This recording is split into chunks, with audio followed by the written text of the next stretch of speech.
Muy buenos días a todos. Somos estudiantes de la Universidad Mariano Galvez de Guatemala, de la Maestría en Estándares Internacionales de Contabilidad y Auditoría, del curso Normas Internacionales de Información Financiera para Pymes. Los integrantes del grupo son Lucía Andrea Lima Gómez, Melanie Yesenia Loaiza García, Ricardo Alberto García Estrada y su servidor Franklin Leonel Hernández Morales. A continuación, hablaremos acerca de la sección 26 de las NIF para PYME, que lleva por nombre Pagos basados en acciones. El alcance de la sección 26 es la contabilidad de las transacciones con pagos que se hacen basados en acciones, las que se incluyen o las que se liquidan con instrumentos de patrimonio o en efectivo u otros activos o por la emisión de instrumentos de patrimonio. ¿Cuál es el reconocimiento inicial de la sección? La entidad deberá reconocer en el momento cuando se reciban los bienes y servicios adquiridos mediante una transacción con pagos basados en acciones. Si los bienes o servicios recibidos son mediante una transacción con pagos basados en acciones que se liquidan con instrumentos de patrimonio o un pasivo que se liquida en efectivo mediante transacciones con pagos basados en acciones, la entidad deberá reconocer el incremento en patrimonio. Reconocimiento cuando existen condiciones para la consolidación, la irrevocabilidad de la concesión.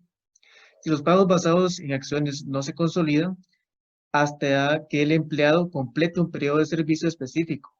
La entidad supondrá que los servicios se van a prestar por parte del empleado durante el periodo para la consolidación, el tiempo irrevocable de la concesión, por lo que la entidad deberá de contabilizar estos servicios a medida que sean prestados por el empleado, junto con el correspondiente incremento en el patrimonio o en los pasivos. Medición de transacciones con pagos basados en acciones que se liquidan con instrumentos de patrimonio. Comenzamos con un principio de medición, que es el valor razonable de los bienes o servicios recibidos. Si no es factible determinar el valor razonable de forma fiable, la entidad deberá medir su valor como el incremento de patrimonio con referencia al valor razonable de instrumentos de patrimonio concedidos, es decir, de los servicios recibidos que han sido iguales o similares. Tenemos dos condiciones.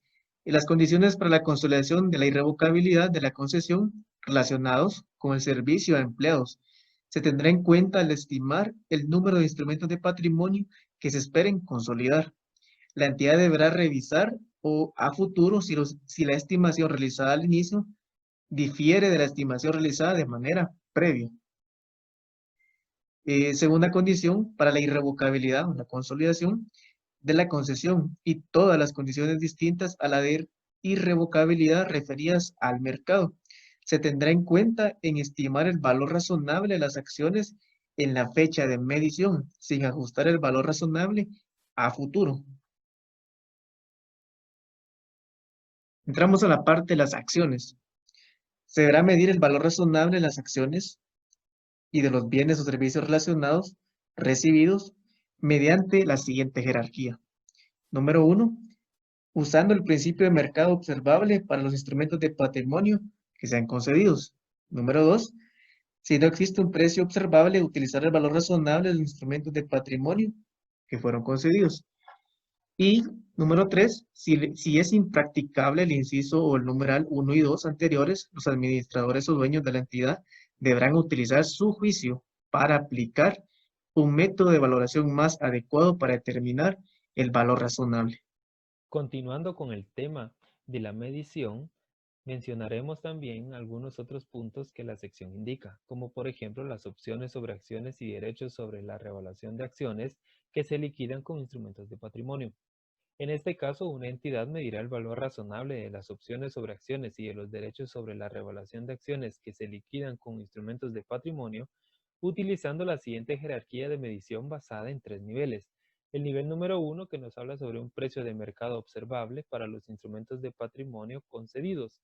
Si este no fuera posible, entonces se utilizarán datos de mercado observables que sean específicos de la entidad. Y si ninguno de los dos anteriores fuera posible, se medirá indirectamente utilizando un modelo de valoración de opciones. También nos habla sobre las modificaciones en los plazos y condiciones con que se concedieron los instrumentos de patrimonio. En este caso, la entidad puede modificar las condiciones y términos sobre los que se conceden los instrumentos de patrimonio de una forma que resulta beneficiosa para el empleado. Y también nos habla sobre las cancelaciones y liquidaciones. Para el efecto, una entidad contabilizará la cancelación o la liquidación de los incentivos con pagos basados en acciones que se liquiden con instrumentos de patrimonio con una aceleración de la consolidación, de la concesión y por tanto reconocerá inmediatamente el importe que, en otro caso, habría reconocido por los servicios recibidos a lo largo del periodo de consolidación de la concesión restante. La sección también nos habla sobre otros temas como por ejemplo las transacciones con pagos basados en acciones liquidadas en efectivo.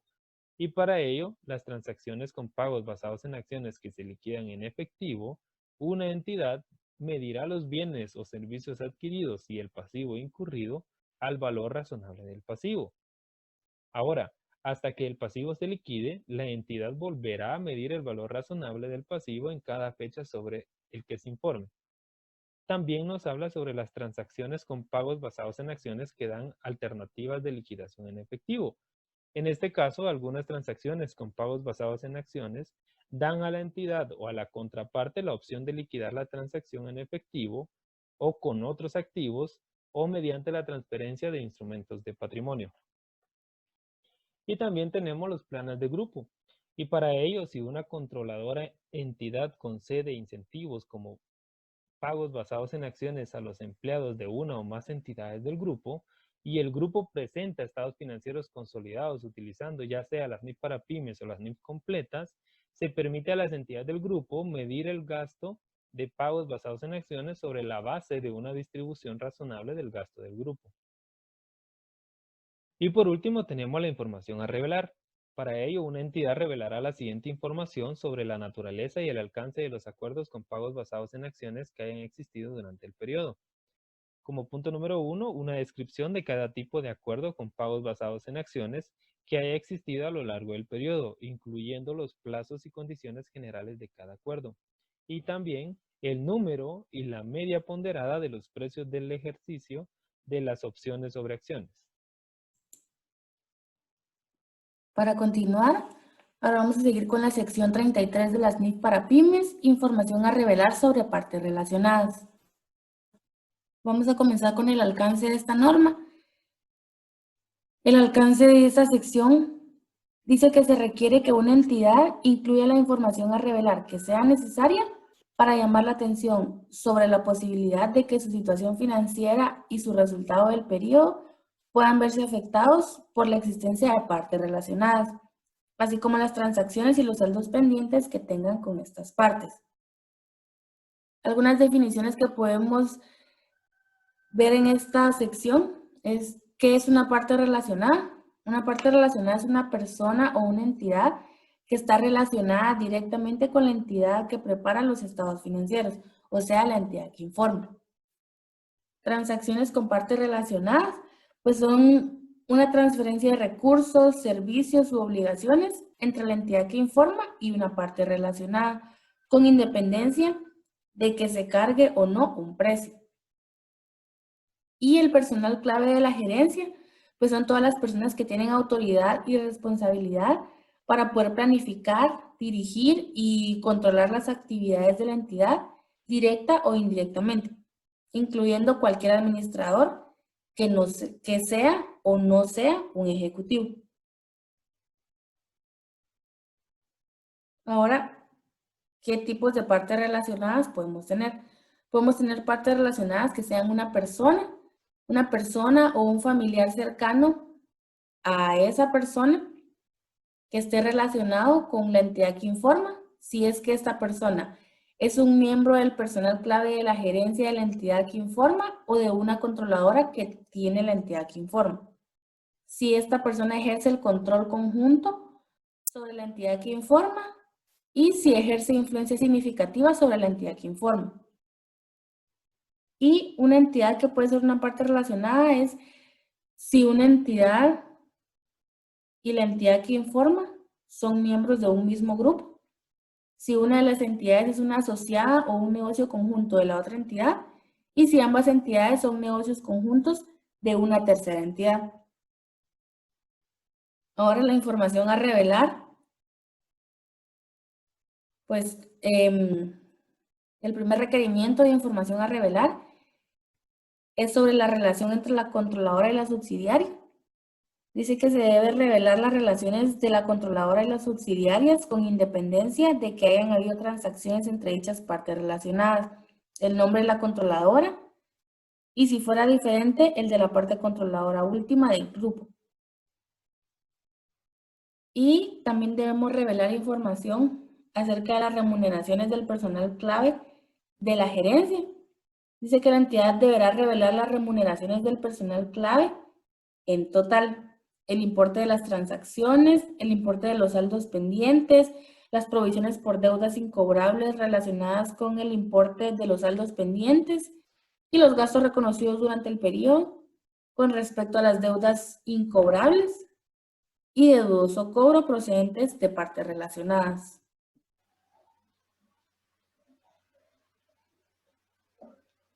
Continuando con lo que es la información a revelar sobre las transacciones entre partes relacionadas, y una transacción entre partes relacionadas va a ser la transferencia de recursos, servicios u obligaciones entre una entidad que informa y una parte relacionada. Dentro de ellas podemos mencionar las siguientes: transacciones entre una entidad y sus propietarios principales, transacciones entre una entidad y otra cuando ambas están bajo el control común de una sola entidad o persona, así como las transacciones en las que una entidad o persona que controla la entidad que tiene informa lleva a cabo los gastos directamente que de otra forma se hubiera realizado por la entidad que informa. Así también, si una entidad realiza transacciones entre partes relacionadas, revelará la naturaleza de la relación con cada parte relacionada, así como la información necesaria para la comprensión de los efectos potenciales de la relación que tienen en los estados financieros. Podemos tomar en cuenta el importe de las transacciones, el importe de los saldos pendientes. En estos podemos tomar en cuenta los plazos, condiciones, incluyendo si están garantizados, y de la contraprestación o a proporcionar en la liquidación, así como un detalle de garantías otorgadas o recibidas. Las provisiones por deudas incobrables relacionadas con importes de saldos pendientes y los gastos reconocidos durante el periodo con respecto a deudas incobrables procedentes de partes relacionadas.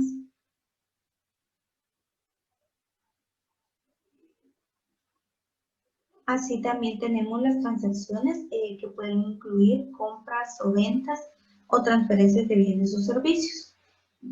Y también una entidad va a revelar la información requerida de forma separada para cada una de las siguientes categorías: las entidades con control conjunto o influencia significativa sobre la entidad, las entidades sobre las que la entidad ejerza control conjunto o una influencia significativa, así como el personal clave de la gerencia de la entidad o de una controladora en total. Y la entidad estará exenta de los requerimientos de información a revelar con relación a los siguientes puntos: el gasto, un gobierno nacional, regional o local que ejerza control conjunto o influencia significativa sobre la entidad que informa, y otra entidad que sea una parte relacionada porque el mismo Estado ejerce el control conjunto o influencia significativa sobre la entidad que informa y sobre la otra entidad. Asimismo, tenemos los siguientes ejemplos de transacciones que deberían revelarse si son una parte relacionada, que pueden ser las compras o ventas de bienes, las compras o ventas de inmuebles u otros activos, la prestación o recepción de servicios, arrendamientos, transferencias de inversión y desarrollo o transferencias en función de acuerdos sobre las licencias. Agradeciendo siempre de su atención y esperando que esta norma les haya aportado a su conocimiento.